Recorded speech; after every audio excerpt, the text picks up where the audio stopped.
నిష్ఠ మరియు ఆయుష్ సాయంత్రం బాల్కనీలో కూర్చుని ఉన్నారు. సూర్యుడు అస్తమిస్తున్నప్పుడు ఎంత అందంగా ఉంది. ఆయుష్, నాదొక వీడియో తీయు. కానీ సూర్యుడి ముందు నిష్ఠ ముఖం అసలు కనిపించడం లేదు.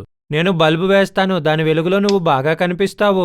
బల్బు ఆన్ చేసిన తర్వాత వీడియో తీస్తే బ్యాక్గ్రౌండ్ బాగానే వచ్చింది, కానీ నిష్ఠ ఇమేజ్ బ్లింక్ అవడం మొదలైంది. పిక్చర్ బ్లింక్ అవుతుంది, ఫోన్ పాడైపోలేదుగా. నిష్ఠ కూడా వీడియో చూసింది. నేనే ఎందుకు బ్లింక్ అవుతున్నాను?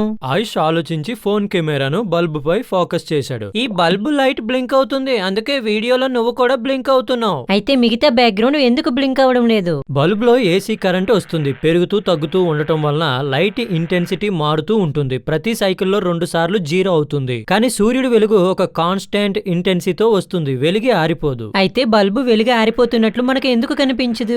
ఏసీ కరెంట్ 0 నుంచి పెరిగి ఒక మాక్సిమం విలువ వరకు వెళ్లి తర్వాత తగ్గుతూ 0 దాటి వ్యతిరేక దిశలో ఫ్లో అవుతుంది. ఇలాంటి కరెంట్ 1 సెకండ్ లో 50 సార్లు జరుగుతుంది. కానీ బల్బు కరెంట్ 2 డైరెక్షన్ లోనూ సమానంగా వెలుగు ఇస్తుంది. అంటే బల్బు 1 సెకండ్ లో 100 సార్లు వెలిగి ఆరిపోతుంది.